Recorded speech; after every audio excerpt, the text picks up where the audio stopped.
Let's go. Really said what you say. All right, I got all my shit. All right, buddy. All right, man. Have a great day. Yes, Mike, sir. good seeing you You again. too, Scott. Thanks, buddy. Always, brother. What's your weekend look like? Horrible. Packing. Just making sure, yeah. So does that have to write these out? Is that a remember?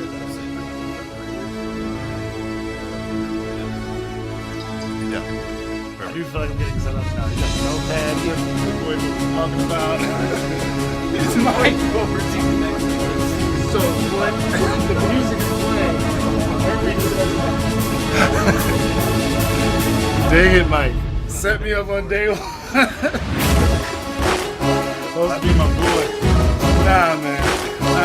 That was cool. Go back I didn't know what we were doing. Smile. Welcome in. Bridging Civil Tension. Where we feel, I don't know, meeting on a bridge, having a good conversation, using a bridge maybe to get to the other side is better than blowing it up. Burning it down. That's right. If you don't like them, throw them off. No, of course, Phil Wallace, the one, the only, the author, the entrepreneur, learned to sew, Lelos.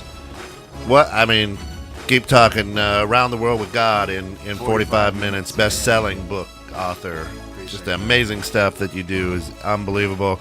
Of course, in studio with him today. Hello. Hey, look at they're dipping way back. These guys have known each other for years. Of course, if you just were listening to The Grounds with Giles and Jones, that's Mike McKay. He was producing the last show, and now he's front and center. Mike, welcome in. Thank you. Of course, personal trainer,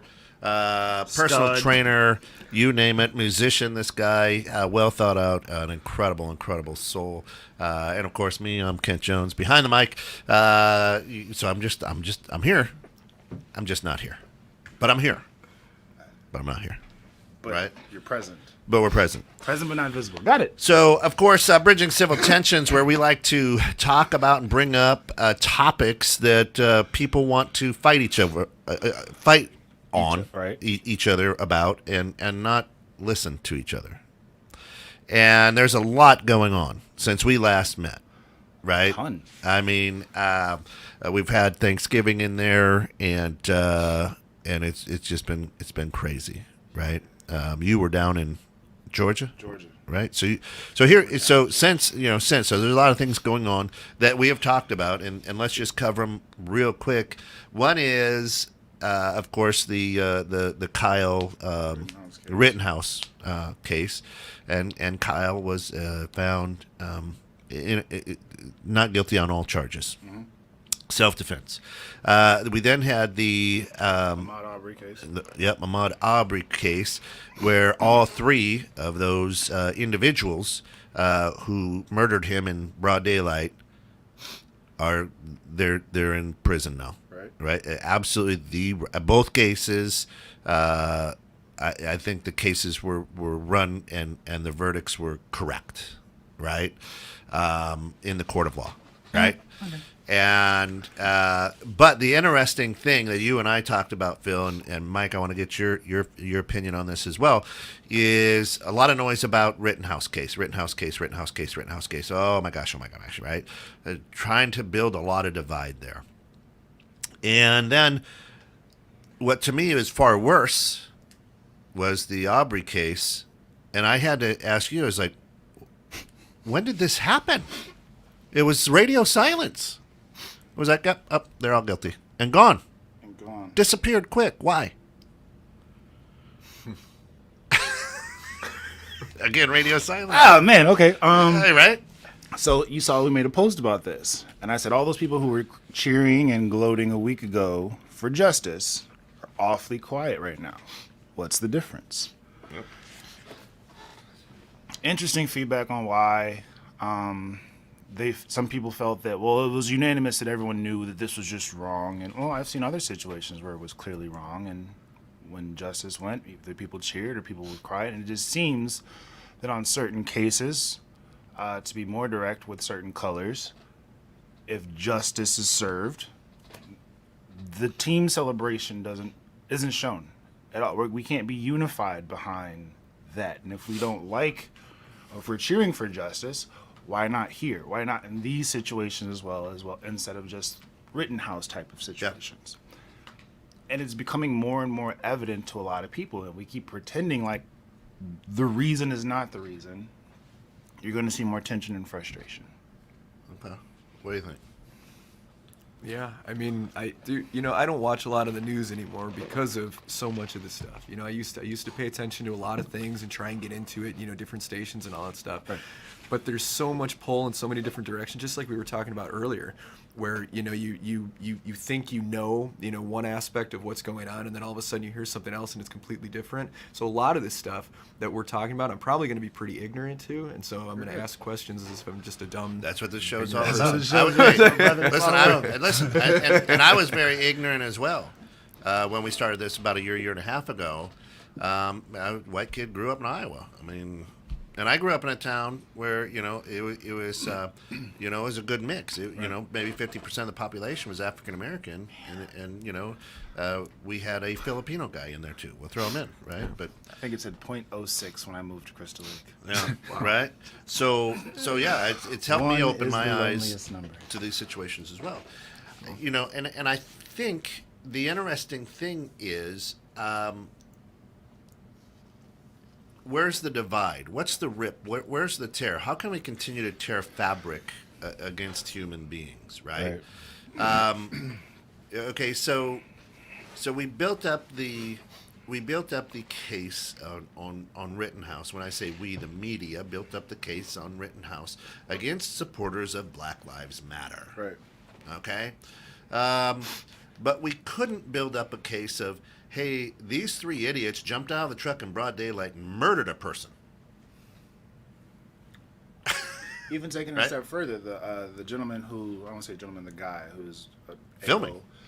who plowed through all those people. Oh yeah, up in Right. Waukesha. Yeah, Up in it's Waukesha. terrible. The article didn't say this horrible person. This article didn't say, like, clearly in the wrong. The article said, and supports George Floyd and BLM.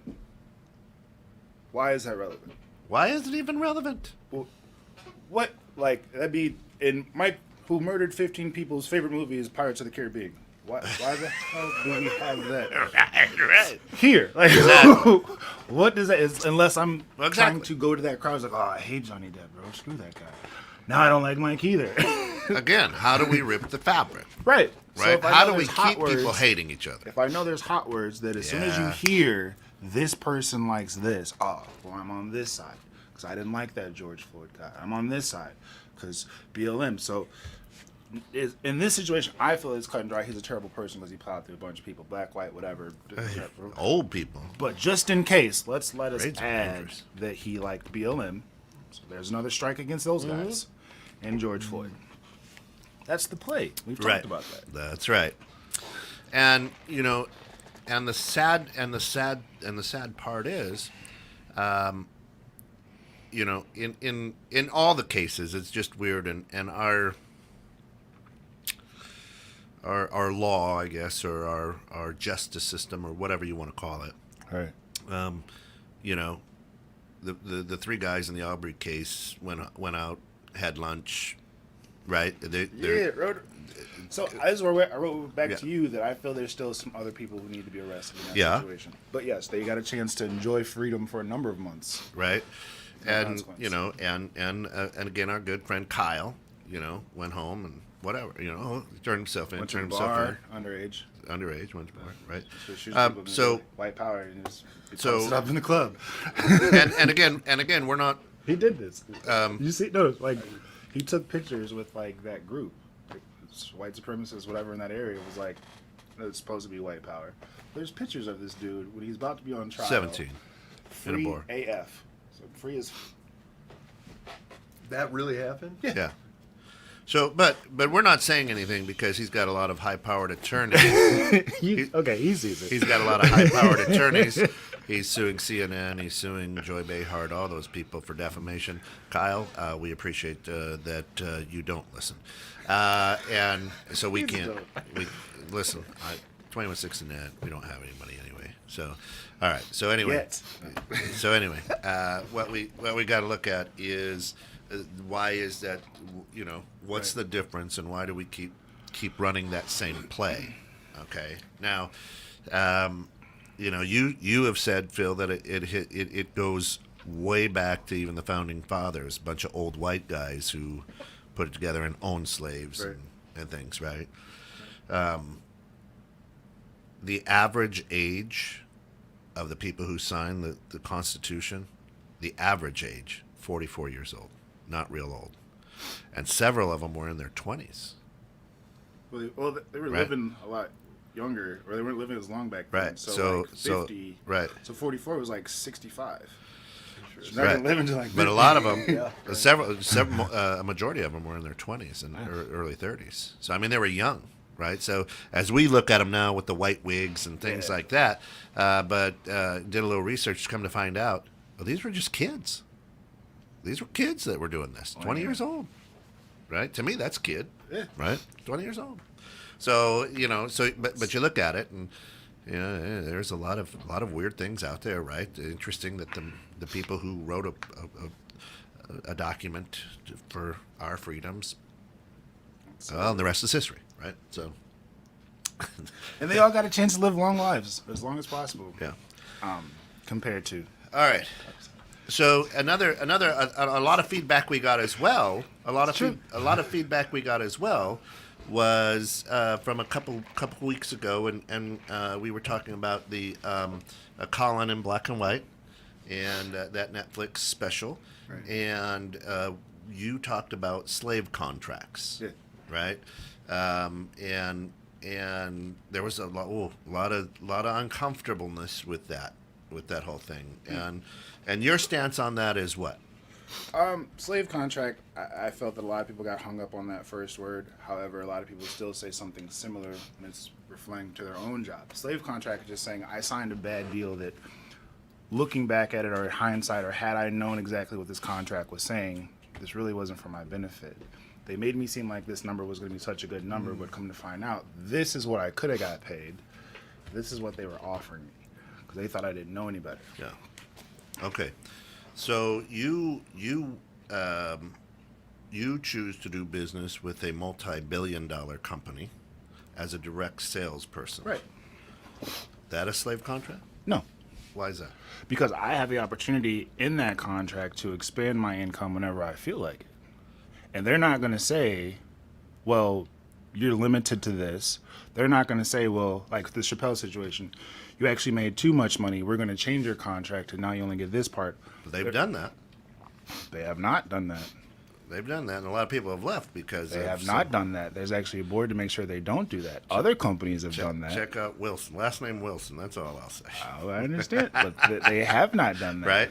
So, but that company makes millions and millions, millions and millions and millions more than the people who work for them.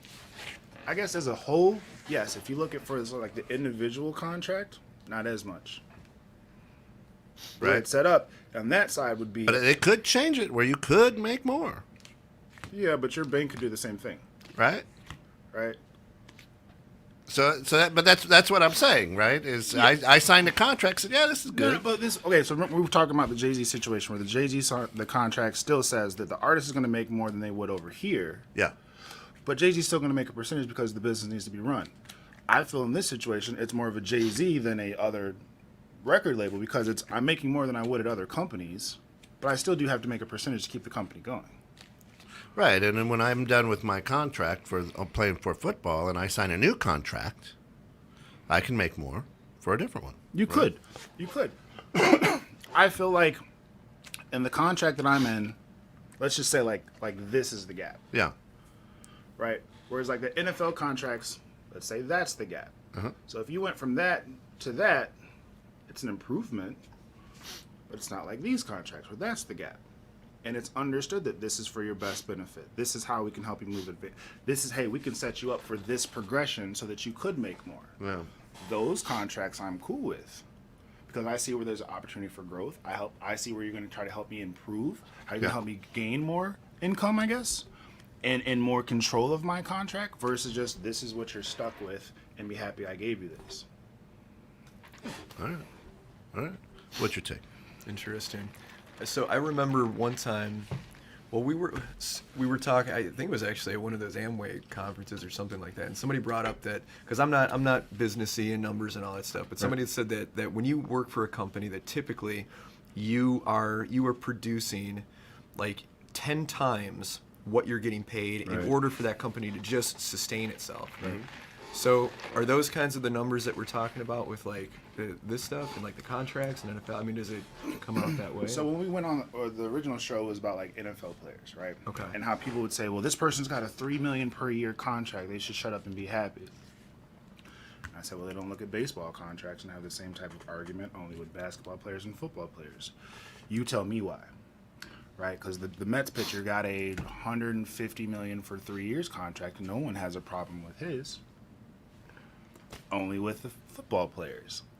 So in these situations, what I was saying is, you'll see like a Jay-Z who owns the New York Nets or Brooklyn Nets.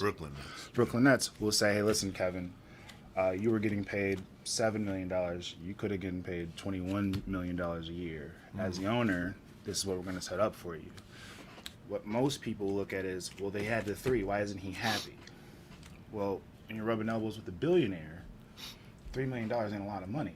It's a lot of money to 9-to-5 people, but to money people, not so much. Right? So you want a contract where a person's not just continuously trying to spread the gap between what they're making and what you're getting paid. It's like, hey, listen, if you could get paid this and I'm still comfortable, why shouldn't I give you this? You're putting in the work. You're worth it. You're making me all this money. Yeah. Why would I keep trying to tell you that this is a good idea and that's not good? Right. Those type of contracts. So is this specifically like the argument for like is it for the NFL, or I mean, because this sounds like it's that way in like all across all kinds of businesses. So this is what I was surprised about the feedback, because I literally said it's terrible when an NBA player or a football player says I'm in a slave contract, I'm not getting paid what I'm worth, but the world understands it when a teacher says it. What I was trying to say is, if we pushed for this, it would carry over to this too. Where, hey, listen, these people are doing this type of work for us. They aren't getting paid what they're worth.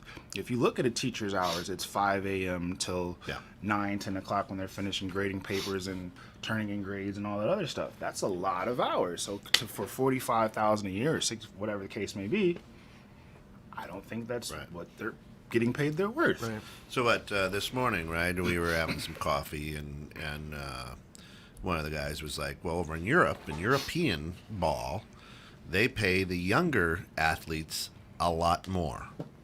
And then as you grow older, you're not as athletic and whatnot, and later in life, your contracts start to go down because you don't produce as much, right? So, and that's what Shayna's saying. What if they underperformed? Are contracts racist? Yeah, so our contracts racist.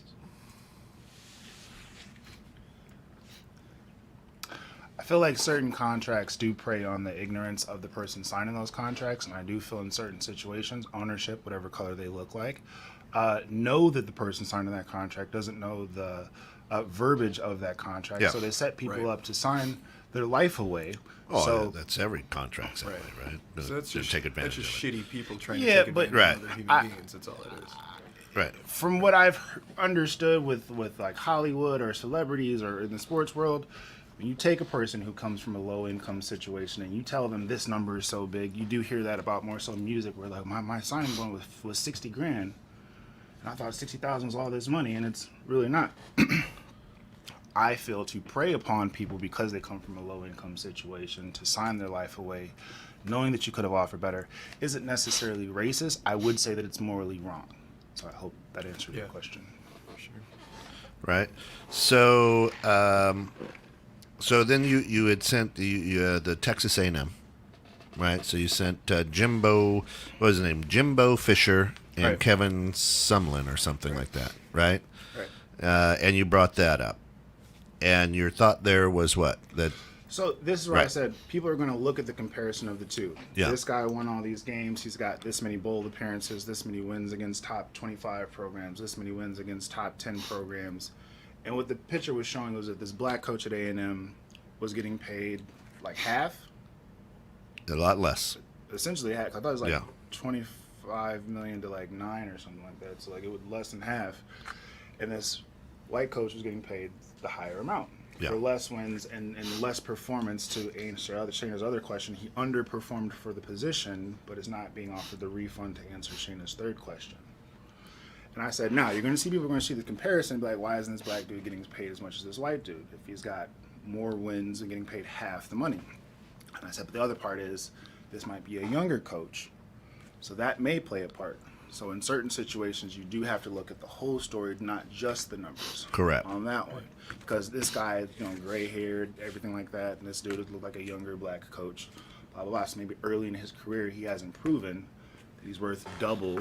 But Correct. I do think that You're that going to pay gap, for experience. different experience, but I do think that gap is rather large. Right, but that's business, right? I mean, that doesn't have anything to do with color. I mean, Yeah, right? So I've been, back in 2009, I worked for a bank, and I was one of the highest paid people that they had. I was also one of their best producers, bar none. And when they had to make cuts, guess who they made a cut with? Their highest paid people. So guess what? Kent went bye-bye, right? And what did they do? They're going to fill it with a younger person who gets paid half of what I was. Right. Now, they're not going to get the same production, right? I mean, I was kicking ass taking names, and I thought I was untouchable, and I ended up being cut, right? Absolutely being cut was tough, and so that's just business. It has nothing to do with color of skin, right? That's just, hey, you cost too much. You're our biggest expense. We get that you're a high producer.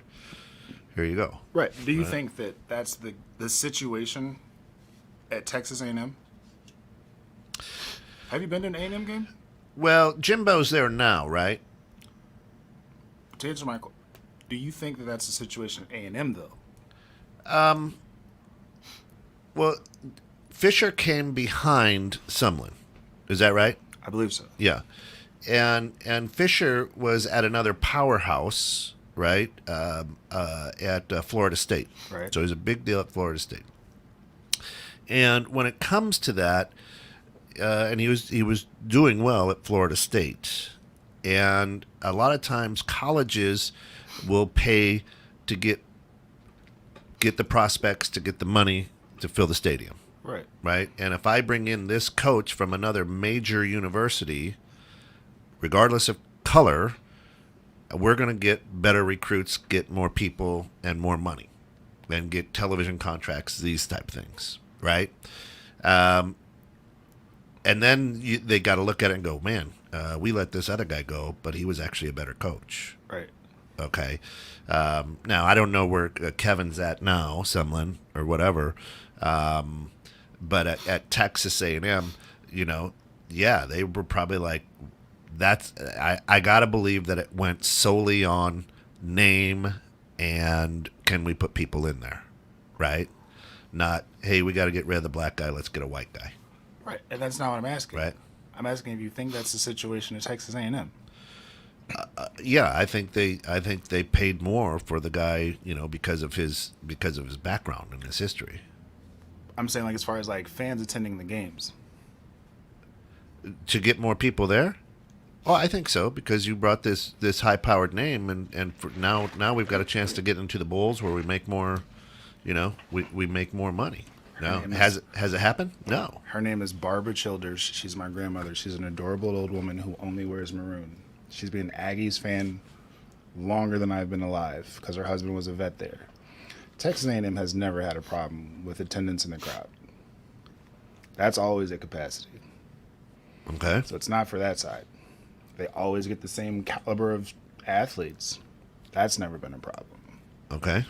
So I don't think it's like, as far as like the corporate example, I don't think that applied here.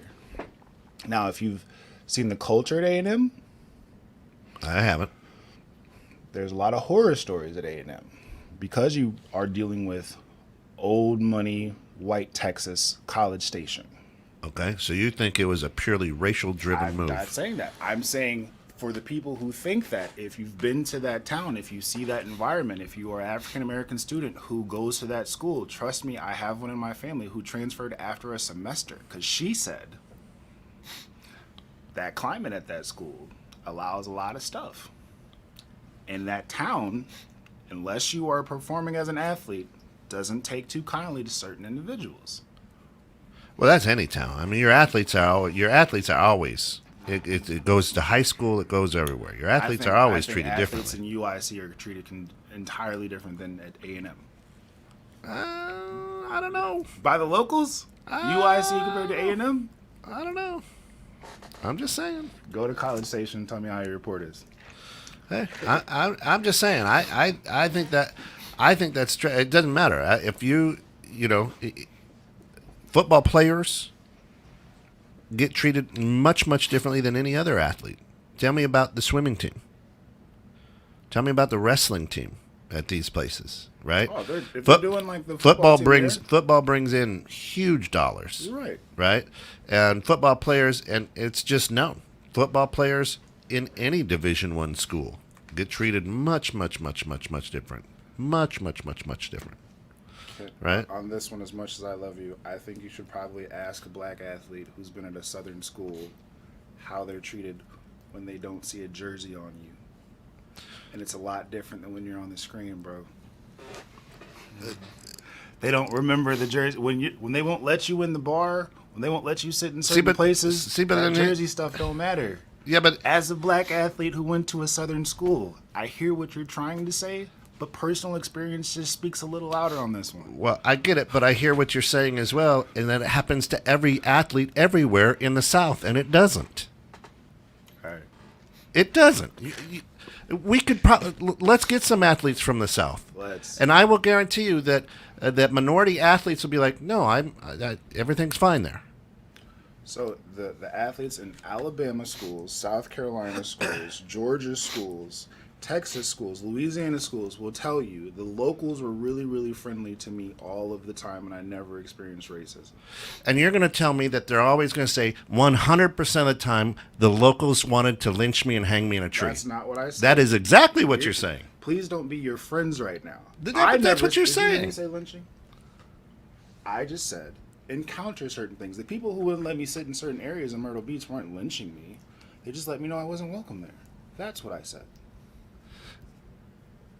But that doesn't happen to every Division I African American athlete anytime they walk off campus. I said it happens to a lot of us who all seem to have similar stories. And I said if you go to the climate of College Station, I didn't say all across the country. I said if you go to the climate of College Station, Texas, a place that I know because my family lives there. We've had to walk around College Station. I walk with my grandmother and people are thoroughly confused because she looks like a cool Betty White. Love you, Mimi. I'm just telling you, when we go to McAllister's and we sit at a restaurant, I know how I got looked at with my grandmother who's white, my aunt who's white, and my stepmom who's white. So I think what happens, and it seems like in these kinds of situations, is it's so experiential for the person who's like going through it that it's almost like on the outside, like, you know, talking to someone who has, you know, depression or is dealing with some kind of issue, and then they're trying to explain to you how they feel, but you're like, well, yeah, but just, you know, kind of get over it. Maybe you're exaggerating it, because I can't really put myself in your position of what you're going through at the time that you're going through. Right. And does that make sense? I think that's how so much of this is. We've in other shows we've talked about like life in like other countries, right? Like if we go to Crystal Lake or something, we hop in Fox Lake, we're not really worried about being eaten. If you go to Africa, the Nile, there's a crocodile who will hop out that water and destroy you. You can't say, well, that doesn't happen because in my life in the Fox River, we don't have those issues. You've experienced it. This is what life is like for these people. Okay, Non-debatable. but let's use the yellow automobile. Let's use the yellow automobile as an example. You go out and buy a yellow automobile. The next thing you know, you see hundreds of yellow automobiles that you never saw before, right? So my question is, as you're going there, is that what you're looking for? Up, there it is again. Up, there it is again. Up, there it is again. Or are you looking for, and that guy genuinely treated me like a human being. Thank you. That one genuinely treated me like a human being. You understand what I'm saying? So as we're going there, are we focusing on yellow cars? Because that's what's going to pop out. Or are we going to focus on not yellow cars? Right. So, and again, I can walk anywhere. I mean, as a white guy, right? I'm not looking for the yellow cars, Right. if that's fair to say. I never had to. Right.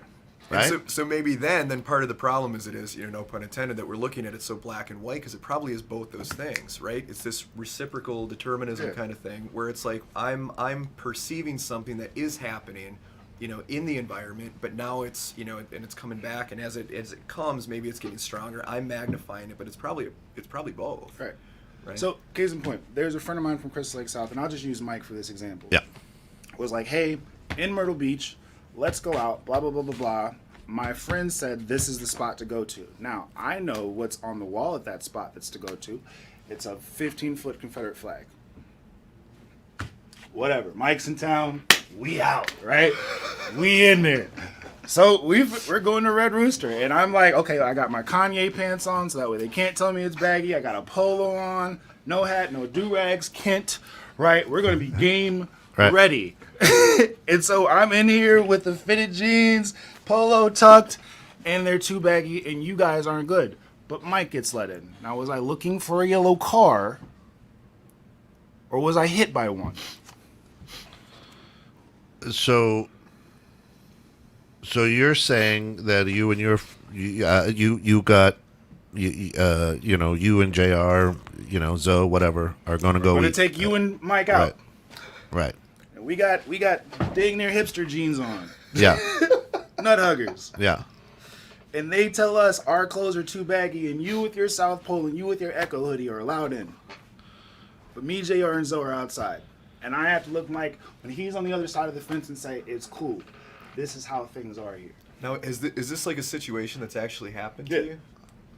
Her name is Brittany Nyquist. So you could write her on Facebook and ask her, because in the comment section she actually said, Phil's not making this up. This happened to me when I was there. Well, why would you want to go there? I guess is because I don't want to look for yellow cars, and I don't want to think that the parking lot is dangerous. So Mike wants to go out, so let's go out. Because if I tell Mike about the alligators over here, he won't believe me. I'm making it up, right? See it. This is what they look like. Well, then you're looking to get hit by a yellow car. No, I'm looking to have my buddy Mike have a good time. Maybe it'll be different. But you knew what was going to happen there. I did not know. I know what has happened there. I know what's in the water. But maybe if I don't dress as bait, I won't get bit. So now, so then, instead of saying that it's a color of skin, you're saying it's the choice of clothing. They're not going to tell you we don't like black people in this club. They're never going to tell you that. No bouncer anywhere, because then you can go on record and can sue them. So as a person who had to be a bouncer in Myrtle Beach and was told what I could and could not let in, I'm never going to tell you we don't let bald white guys in this facility. You got to go. I'm going to listen, the shoes are too bright, bro. No casual sneakers. It's the button, it's the 3. We don't do that, and you got a bracelet on. I'm going to find a reason, but I'm not going to say no whites. Right, but at the same time, Mike wants to have a good time. We want to go out. And he said, hey, let's go swimming. I'm not going to say let's go swim in the Nile. Let's go over to this pool over here, right, where the gators are. Right? Because, listen, even though I haven't been bitten by a gator, I understand that there's gators in the water, right? So I'm going to choose to say, okay, let's go, but we're not swimming in the Nile. Right? Okay. So I'm not looking to get hit by a yellow car at that point. I know that there could be some yellow cars there. I'm not looking to get hit by it. So to answer your question, both. Both and. If you knew. In this particular situation, this facility, some days they're cool letting a few in. And they'll have to let a few in, otherwise it's clear that y'all don't let black people in. So they have to let a certain number in just to shut people up. Yeah. Maybe the minnows can get past the shark type of thing. One of us in the school is going to get eaten. Not all of us, though. And we know this going here. But if you want to go out, it could be kryptonite. It could be any of these places. Some of us are going to get eaten. Some of us are going to swim through. That's the social life. You hope that they recognize your jersey. A lot of times they don't. Well, sure. But if we were in a different area, right, and where I was the minority, and all of a sudden I show up and they go, yeah, sorry, your polo shirt, no good. And y'all get in, would you take me to that place knowing that there was a chance that I would not be able to get in and break dance for everybody? Right? In certain situations, yes, and I'll tell you why I can't. Because in our situation, if you told me about the crocodiles of your life, I believe you. But what I've experienced is when I tell people the crocodiles in my life, I have to show them. I have to throw a zebra leg in the water and let Mike see it and see this is what I was talking about. Remember how you said, no, you're making it up? Remember when you said you're being the victim for not wanting to go here? Remember that, Mike? I love you, buddy. But this is why we're kind of cautious navigating here, because this is what happens when we go here. So he has to see it. Someone has to see me get followed in a Kohl's. Someone has to see them refuse to serve. I know what's going to be like here. I've been here. I've seen the teeth. But until people see it with you, you're playing the victim, you're making it up. It's a yellow car. You're looking for. I promise you, if you ask any minority who lives in this area, we don't look to be called the N-word. Oh my gosh. Maybe today at Chris Lake South, someone's going to carve MF N-words in my cafeteria desk. Yes. We don't. I want to wear my Apostle shirts or my Hollister shirts and just fit in. I'm not looking for it. I promise you. When I go to downtown, the car shows in Crystal Lake, I'm not looking for the corner place to not let me, Pete Florida, and Steve Leonard in. I'm not. It just happened, though. But that happens to everybody. That's you get bullies, you get people like that, and then you get crazy kids who go up and shoot people up, right? We've That's talked what I'm about saying, this. right? Everyone has bullies, but they're not bullied because of color of skin. But what are they bullied for? They're bullied, but they're not bullied for Because color they're of skin. different. Listen, if I got Right? punched in the face because of my glasses, I got punched in the face because of my glasses. Then I would say people are rude to people with glasses. But if I'm punched because I am black, that's a problem. And that's always a debate for people. Right, and I don't think, and that's why I get upset and passionate about it. I don't think it's a problem, right? Because it's just wrong to be that way towards people for any reason. That's my stance, right? That's why I say people get bullied for whatever reason, right? Just because there's ignorance in the world. Right. But there's not laws against people with glasses. Right. To keep them from, there's not, well, you can't come in here because your glasses are too thick. Like, no one does that. You can't sit here because of your no one does that. But everyone wants to act like bullies. But we've moved past those laws. Huh? Those laws, do they still exist? Kent, you know the answer to this. Oh, you're doing this for them. Okay, I got it. Yes, and we've talked about this. Same as the club. The club is not going to say we don't let white people in. The club is going to say we don't let black shirts in. It's too fitted. Sorry, bro. Maybe next time, go change your shirt, something like that. That's what they'll say. The laws are not going to say you don't get this loan because you're black, Phil. They're Then going to say the that. rules, perhaps, not laws. Well, yeah. Well, I'm saying as far as even in the delivery, they're not. So words have meaning. True. They're never going to tell you this is why. So Crystal says the choice of clothing is the way to get around them addressing the issue of the color of skin. She's had that experience as Phil, both in the North and South. Are you going to read Woke Racism to understand a different perspective from someone of color? Is that a book? Help me out with that, Shayna. Right. I don't know what that necessarily is. So help us out there. So and this is right and so that's why I say a lot of times words have meanings. And which you? I'm assuming me, but or me, right? Okay. Yeah, I don't know. That's why I don't know. I don't know the book, or I don't know what she's I don't know if there referring is a book. I don't know who's supposed to read this book. So and this is what bridging civil tension is all about, right? Is that passion, right? Yeah. I like firing you up. It's good. He likes firing me up. It's good. That's who we are, right? I love Phil with every. I mean, listen. I was invited to some of our dear friends. Yes. Great story. Listen, a 40th birthday party, right? Now, Caroline is absolutely dear friends with my wife, and I'm dear friends with Zoe, of course, and we love them. They're family. And they're like, yeah, swing over about 8:30. So we're like, all right, we swing over at 8:30. Well, the party must have started earlier, right? So you remember, like in Porky's, when they walk into that bar. Yeah, and it's the all black bar.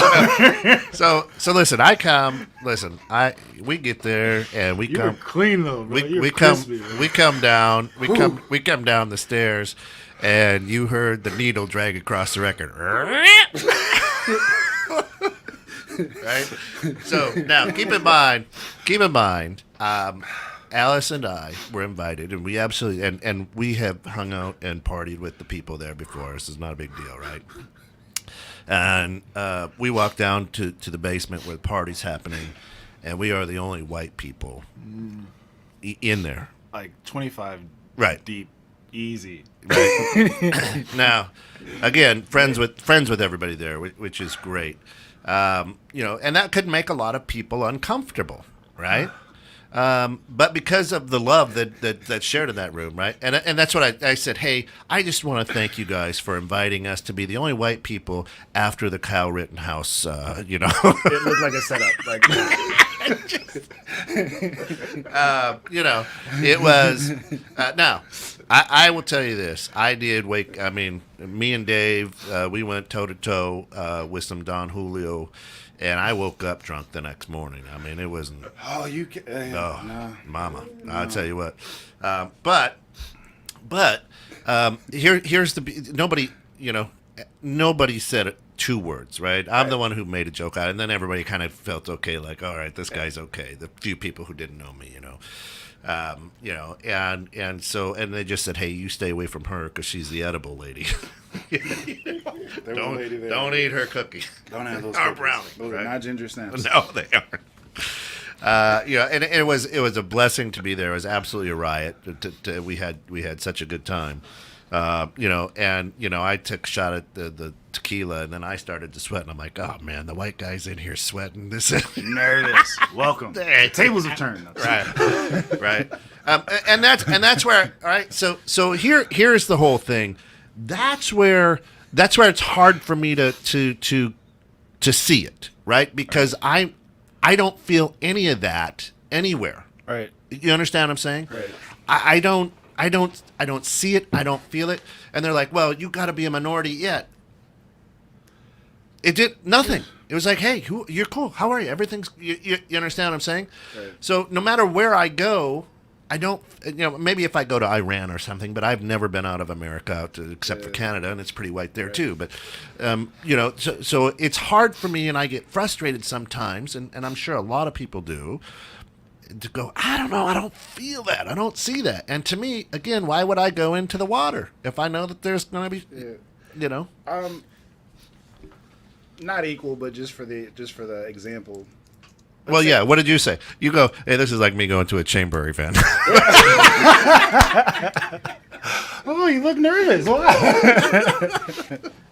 But when I get nervous, I'm a victim. No. Yeah, right. But, okay, so in that situation, let's say that let's go back to middle school. You're a nerdy new kid, right? Yeah. It's lunchtime. Who are you probably going to sit with, most likely? Nerdy kids. Other nerdy kids. Right. Why? We know what it feels like. Yeah. Yeah. So we don't want to make you feel like a nerd. Because we know what it feels like to be an outcast. So when you come to our party, we're going to welcome you. I mean, I didn't dance. Trust me, the white guy was not dancing. We would have kicked you out of our table. Right. Dungeons and Dragons are for me and Mike. Right? So one of the things on this that changed my perspective, because I dated, this was about 8-9 years ago, I dated a girl that lived in Mexico. And so I spent a few weeks in there, and I think to anybody who goes out of the country and experiences what it's like, and so not like, a white person going to white, Europe or whatever, but I started to feel the effect of what it was like to be seen different everywhere. And so not just in like a quick, burst of like, man, this is like, being at a party or something like that, and you feel different, but like, throughout the day of every place you go and having that. So that helped me a little bit, I think, to kind of step into the shoes and be like, okay, so this is what it's like to really be a true minority in some place and feel that, and even if it wasn't always bad, but to know that, there are times where it's like, I'm standing out, it's uncomfortable, or maybe, it does kind of, have a negative effect. So let's say that you were there feeling that, in a place where they're vocal about it. And after a number of years, 2 decades, 3 decades, I tell you, why don't you just feel like one of us? Mm-hmm. You're making it seem like you're one of us. Your experience, like, no, I'm just trying to welcome my girl, and I can feel you guys looking at me like an outsider. And everyone keeps cheering on, no, we're all just Americans, or we're all just, people of Mexico. Right. I'm cool with that. Right. I would love to be. So stop looking at me the way that you're looking at me if you want me to be a part of the team. Right. But everywhere I would go, so no matter how long I'm in Mexico, the people who know me, that are people close to me or whatever, wherever I'm at, they're going to know me. But then anywhere else I go that people don't know me, they're still going to see me from that outside appearance, and they're still going to judge me that way. Yeah. So I get it. Welcome. So Shannon says, what good is it to see if you only talk about it and there's no specific metric to hit to know when we're good? Contracts signed and agreed are generally understood beforehand. If you have a personal experience, how do you, Phil, deal in the moment? And she says the book is the latest by John McWhorter. Anyone speaking on bridging civil tensions here would find it interesting, if not to better respond to some points of contention. Yeah, we'll check it out, definitely. I'll even reach out to John and see if we can get John on, right? So, what she asked, Phil, is if you have a personal experience, how do you feel deal in the moment? Good question. So this actually happened Wednesday? Yeah. Wednesday. Yeah. At I'll say a facility of some sort. Yes. The owner reached out to me on the last minute to train a baseball organization. Trained this baseball organization last year. I helped out a friend of mine who I feel at the time signed a slave contract to keep it on the topic. Right. And I said, do not sign this contract because this is what they're going to do. This team has 80 kids in this boys' side of their program and 60 girls in this girls' side. What they're going to do is they're going to take a money as a whole and they're going to pay you hourly. I said, what you should do is you should charge per head every time they work out. That way you can make $100 an hour, $200 an hour, $300 an hour for your time training 25 kids. Otherwise, you're signing up for $15 an hour. $15 an hour. $15 an hour. No matter how many kids. No matter how many kids. So, and I watched this dude train 35 kids by himself for $15 an hour from 5 to 9, 4 days a week. Now, where he could have been making $150, $250, $300 an hour, he was making $15 an hour. So, guy calls me, please, can you help me out? Blah, blah, blah. The person that we had canceled last second, if you could. Cool. All right. Send me the schedule, then let me know what the budget is. The budget says it's $10. The program is budgeted for $10 per kid, and you split that with the facility per the month. So half is $5 per the month for a baseball organization that spent probably over $2,000 for the season, who just built onto this facility, who built on pitching lanes, pitching mounds, batting cages. That program only has $10 for strength and conditioning for the month. And then when I split, that's $5, so it comes out to $1.25 per kid. You train at what rate? 40, Generally, 50. 40, 50, right? $1.25. Because you're in the industry, you know that's a slave deal. Why would you sign that? Other people from the facility is, why don't you? You're making $20 an hour. No, because we know better. So I told them I'm not going to do that. I felt that number was insulting. Thank you for the opportunity, but no thank you. Right. And that's how that situation went. But if I wouldn't have known, or if I was in another situation, I would have signed that deal. Yeah. Where I could have, if you could have had a class with at least 15 to 30 people making your rate, or $15 an hour, what would you choose? Not even, it's laughable. Right. He's laughing. Yeah. Now, if I was a superior and trying to sell you on that deal, it would be insulting. And you wouldn't be wrong for saying so. Right. However, if you're on a radio show and you point out that that's a slave deal, people will get mad at you.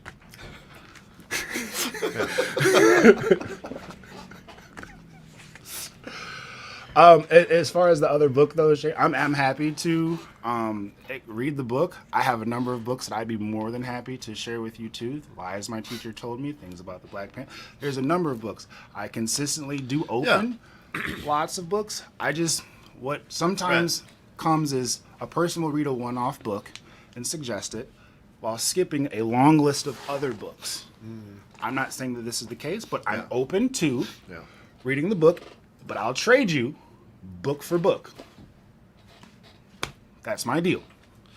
Well, yeah, and that's what I love about Shayna too, longtime listener and friend of 21/6 and that, of course. She'd be open to that. Cool. I mean, all for that's it. who she is, right? And Good. and that's why she interacts with so many shows is to kind of help other people get there too. You know, and yes, the interesting.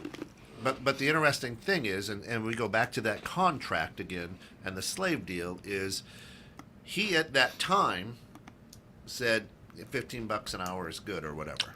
There was a point where he said, whoever, Oh, the buddy. yeah, the buddy before, right, and he agreed to that, right. Now, again, we agree to different things at different times in our life, and maybe he was new into the business and wanted to brand himself and get out there. So, yeah, you're going to take a little less pay at that point. Even if somebody is giving you guidance like, buddy, listen to what I'm saying. You're right. So he basically just valued his time at less at that point, right? He was in a different living situation. Yeah, right. So there's different times, right? Right. Now, to your point, is you look at it and go, listen, I get $100 an hour, you know, or this is what I'm worth, right? I could train 2 kids, Right. who want to play the sport versus 35 who don't want to pay attention to. Correct. Who are just there to giggle and goof around, Right. right? So yeah, yeah, you know, so yeah, and Shayna says, hey, what book would you recommend? She said because it's not a slave deal. What book would you recommend? Right. Why is it not? What? No. Not a slave deal. She said because it's not a slave deal. What book would you recommend? I said, how is that not a slave deal? How is knowing that I could get paid $150 to $250 an hour, but trying to sell me on 15 not a slave deal? Well, no, but you didn't enter into that. I understand, but I'm saying the offer was a deal, knowing, like in this situation, Right. In this situation, hey Mike, That's capitalism, right? hey, well, If I can get away, I don't think it had anything to do with race at that point, I think right? But that's not what you're saying. That's not. Being a white guy, I can be in a slave deal. you could be Right. Absolutely. That's what we're saying. So it's not. You right. know ownership of that facility too, and you know who they do and don't Yeah. really speak to. So we keep that at that. Right.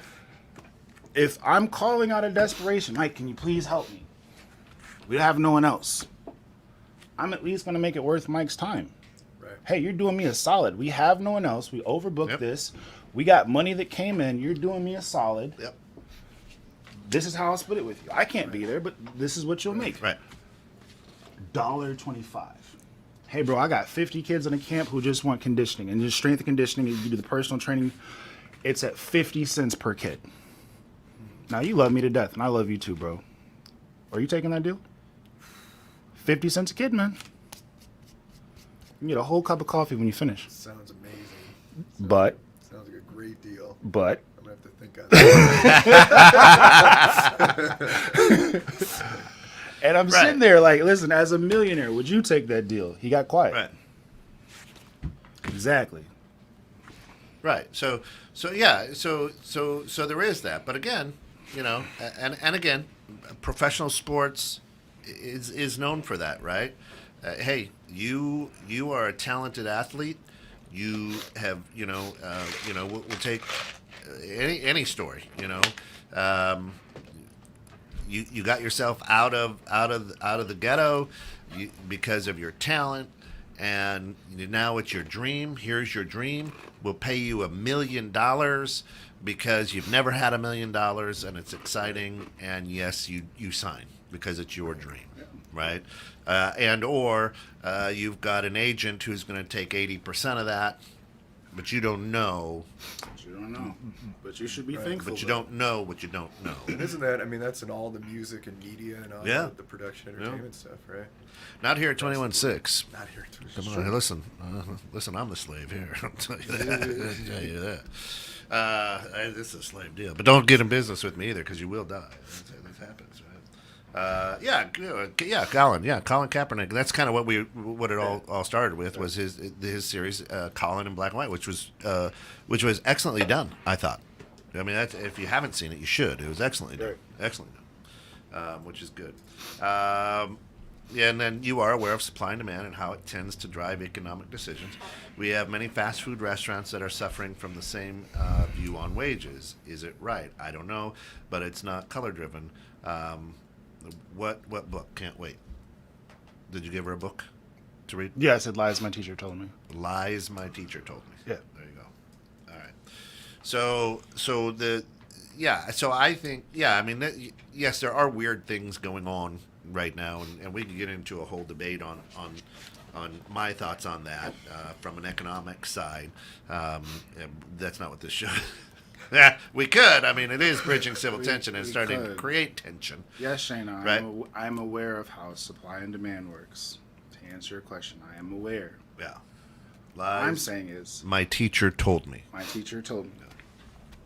What I'm saying is, in this situation, I was in demand. The supply of a trainer was low, and I was still offered a slave deal. What I'm also saying is, despite supply and demand, there's a certain way that you should do things. There's a certain way that you can do things, and it's not illegal to do them that way, but is it morally correct? Right. No. If I have an opportunity for my friend Mike here to get paid $150 an hour, and I pay him $1.25, there's going to be some tension in our friendship when he finds out what he could have been paid. And I don't think I'd be a good friend if I paid him $1.25 when I could have paid him $150 an hour from 5 to 9 for 4 hours a week. You're not going to do that. I'm not going to do that. Ken's not going to do that, I'm sure, because we all have those values. But then there's most of the people who do that on the principle of, well, it's just business, so it's okay to do that. Right. And that's right. And so that's where I think the debate is coming off of. I'm not saying it's illegal. I'm just saying I don't think you should do that to people. Right. I don't either. Right. And I think there's situations where people are like, I don't have to. I'm already a billionaire. If I was a millionaire and I still gave you $1.25 versus helping you become a millionaire too, I'm good already. Why not? No. And Shayna says, how is that a race topic? No, and again, we're getting caught up on that word. As I said, words do mean things. So when we hear slave, we automatically go to a racial thing. It's not. As I said, I could be in a slave contract, If right? Pitt was Jewish and he said they run this place like a concentration camp, but I get what he's saying, even though I don't have to be Jewish. What he's telling me is they're not treating people how they should be treated here. Right. Cool. Right. And that's all that is. So that's all it is. Being in a bad, we could just say it's a bad contract. Which is why I said the teacher side. Correct. To then show that it's not a race thing. I'd say if we let it go here, then when teachers say I'm not paid what I'm worth, Right. Get it. Right. Trust me, I understand. Yeah. And that's a hard semantic for people. And, we set it off the air too. And when we talked about it that week, you didn't speak the language. You came over in shackles. When we say slave, we hear that and we go to that. And that's why I'm saying we wouldn't. That's not the vernacular I would choose, right? Because it's the same way as me rolling into that party and just hollering, "Hey, what's up, my N-word?" Yeah, that right? was gone. Right?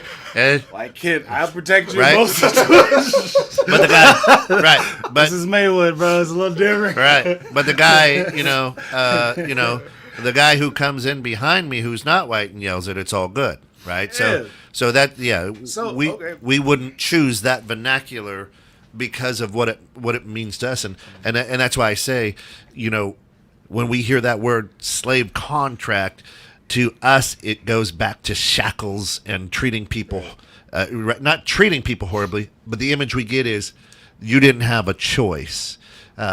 Slaves were still treated horribly and promised a lot, but then got here and right. Right. So that's what when we say slave contract, that's really what we're saying is yes, I agree that I signed, but a lot of these people who signed in the music industry, in the entertainment industry, whatever the case may be, end up then going, oh wait a minute.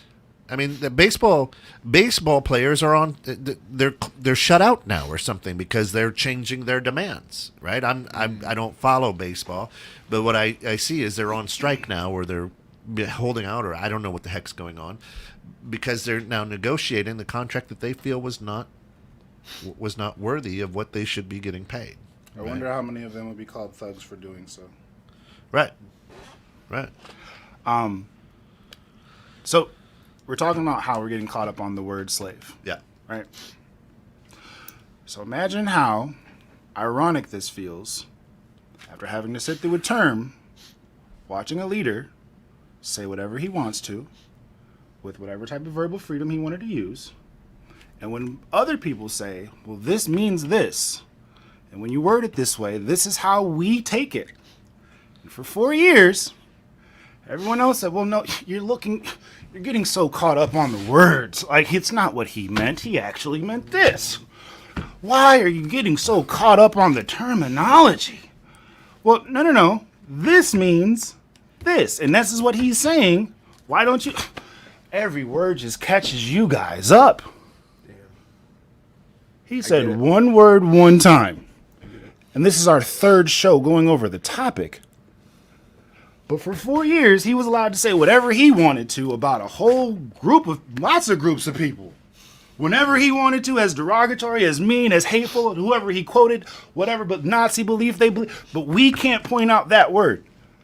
But if Colin Kaepernick says slave one time, if he says slave deal just for the idea, not a derogatory term, not only for black people athletes that apply from other situations, that one word is tripping y'all up, must be nice. Smells like privilege. All right. Now, as we're closing out, here's what I'll say. We got upset with that guy for 4 years. But for 50 years, one guy has done even worse, said even worse, and has lived even worse. My God. And now we tend to ignore that. We pay attention to all the words. We've told you for years. Both of y'all sound like Crips and Bloods. I don't trust either one of y'all. Anywho. But okay, let's negate the facts. This dude wrote and passed laws. I would call him out. You know me. I'd call him out on his words too. I don't pick a side. You know that. I know that. I'm just Don't saying. try to dim what I just said. That's saying. a valid point. Don't try to dim what I just said either. See what they do when you speak truth? Let me. I will sweep this under the rug. If you want to get quote for quote, let's get quote for quote, because I can tell you one person. Trash. I can tell you one of those has a lot more quotes than the other. All of the trash openly. Basura. What language do you want? That's all that I'm saying. Taka. That's Swahili for trash. Like we will call it what it is. Hey, I'm with you. But if we're going to get tripped over words, let's get tripped over words everywhere equally. Right. And we don't seem to want to do that. We want to tell this group to shut up, never mind what he's saying, despite how hateful he says it, and we want this person to not be able to say that word. But I know we're over, and I know we're over. So just hang in there, folks. But that's where the education part comes. That's what this show is all about, right? Is to try to talk through that where we never wanted to talk through it before, right? So the good news is we've come leaps and bounds. And even though some of these topics infuriate people, that's what bridging civil tension's all about. Start thinking about it. This whole show, right? Now, hey, I got him, right? And he goes, I got you, right? You're doing it for, listenership. Absolutely, right? I got to play that because we've got a ton of people out there, right? They ask him this question because they don't want to talk to me. Right. Okay. So But what I want people to see is feel the tension. That's it. There's civil tension out there, right? And the beautiful thing is we're able to talk about it. We're able to laugh. I'm able to learn. Like you said at the beginning, I don't know if I know a lot about this. I didn't either. Right? And it helps me realize my human friends and my human brothers and sisters a lot better, right? And that's just the truth of it. And that's what this show is designed to do. We don't like R's and D's. We stay away from political garb, right? It's not what this station is about or this show is about. We could go on and on and on. You want to tune into different ones, then yes, go ahead. And there's different stations that'll play that all day long, right? So Dan says, "Hey, I appreciate. I tuned in and I listened to Phil and didn't take the same deal at the same facility. I also believe that that type of behavior was only projected towards a certain demographic at the facility. Thank you. And it very well could. Right? It very well could be, and it's crazy, but it could be, right? I understand the facility and who's there, and it could. That's all I can say is very well could. We'll leave it at that. Right? But here's what I'm saying. And here's what we hope to do with Bridging Civil Tension moving forward. We hope that you can have discussions, right?